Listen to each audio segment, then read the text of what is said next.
Hello, BT Trains here. We are going to be fixing this outer curve, and to give you an idea of what's wrong with it, I was able to figure out that I can extend it by just one more segment here, which pushed it up against the hill, which meant that it goes over the rock quarry, pushes up against the hill there, and then connected.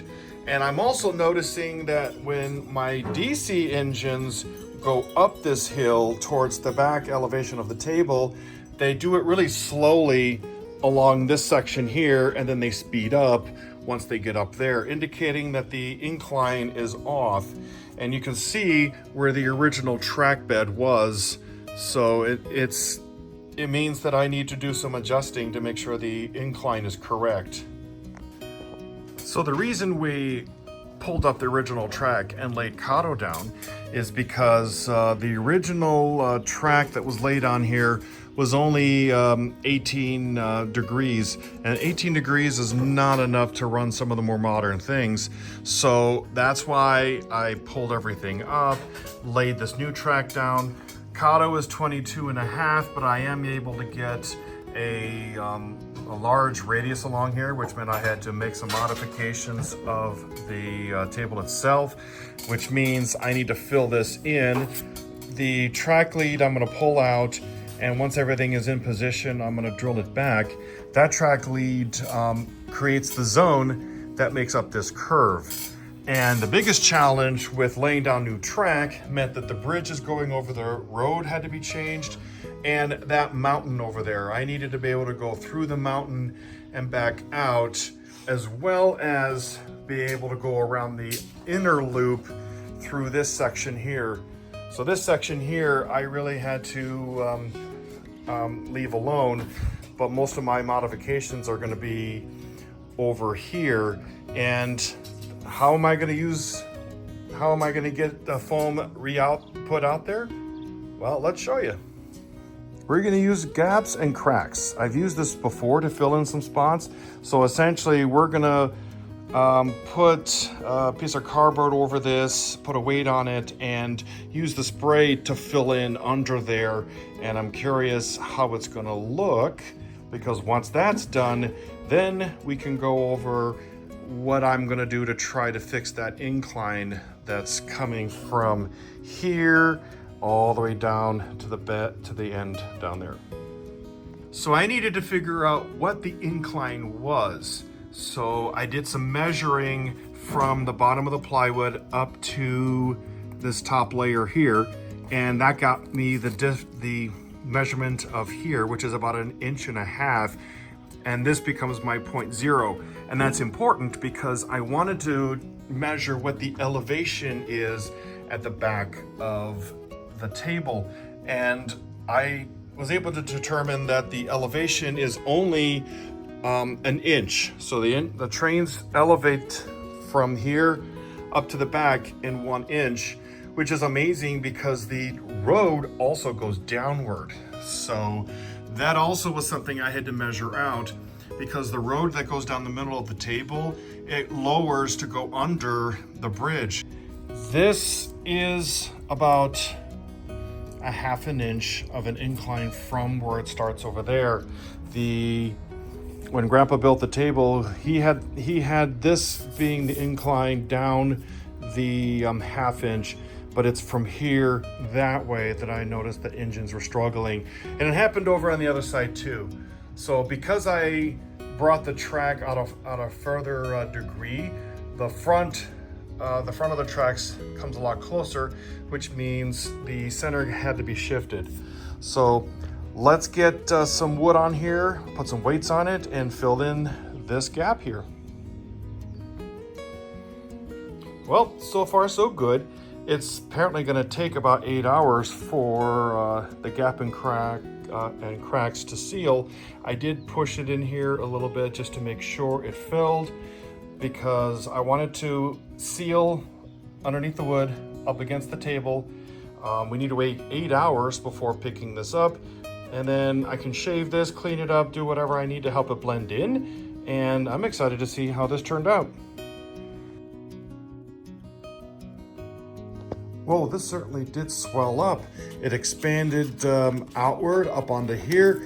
Let's start taking some of the stuff off and see how good of a seal we got connecting to the original table.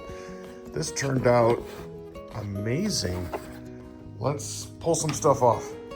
Oh my goodness, I literally had to pry it off of the wood and slide it back in, and this portion broke off. But we're gonna glue this in here. We're gonna shave it, smooth it out, and it more or less is doing what I was hoping for. I guess we'll try some wood glue just to see if it'll hold together and press it into position. This is pretty much what I was hoping for.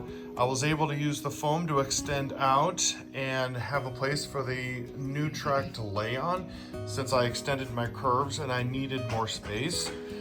Because this is a zone, I'll have to do the wiring lead later, but until then, I removed the insulator, so zone 2 is supplying power to zone 3, allowing me to essentially continue just to test the trains.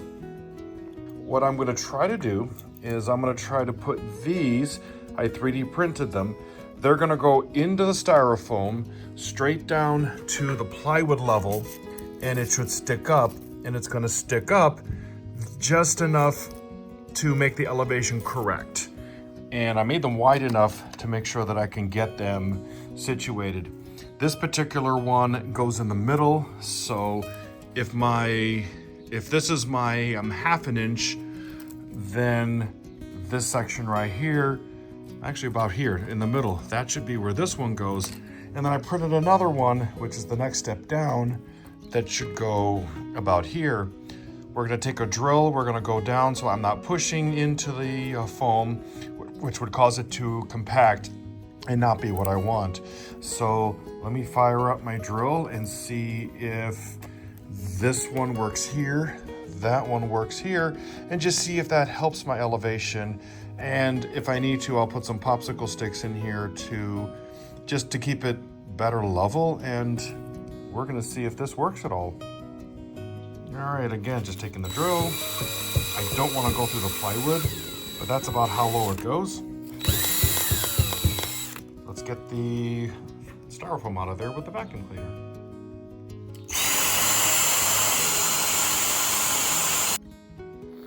That piece is in. Let's put the next one halfway between the halfway of the halfway.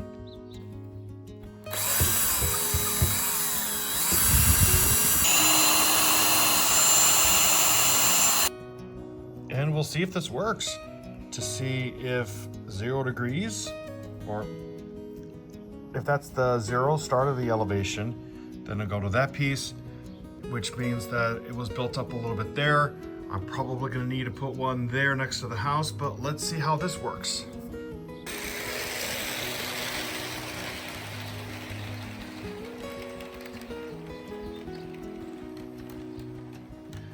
It slowed down, and now it's pulling the whole train up. My DCC don't seem to have this much trouble because they automatically adjust the throttle, but now we're back up to full speed, and the train should start picking up speed as soon as it gets past the midway. All right, looks like I'm gonna do what I did on the one curve to see if it'll work over there. Here we are on the other side. I've already tried using popsicle sticks to level this one out, but I have a feeling that this will work a lot better.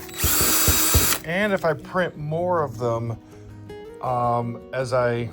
I print more of them at the right level, so I can put them in between the track, on either ends of the track. That might actually help my curves have the correct gradient, have engines properly moving up and down those hills. Let me keep putting these in here and see where we're at. This might be why the train just rockets down, because the incline is too sharp. I'm definitely gonna have to put some more popsicle sticks under there, but I have a feeling I'll be printing more of these brackets just to lift the track up to where it should be without me having to guess and add plaster, because once I get that at the right height, then I can start ballasting and using the ballast to help hide everything. All right, I'm going to be 3D printing more of those little riser pieces just to help space out everything properly. Definitely climbing the hill better, coming down the hill better. The difference in speed is certainly not an issue anymore. Looks like I found a way to fix the incline and the curve, which means that I'm one step closer to finalizing the track, gluing it down, and putting ballasting on it. Thank you for stopping by. Please like and subscribe as I work towards this summer bringing forth more trains, more footage of things running, and just me continuing to improve upon the table. Thank you and take care.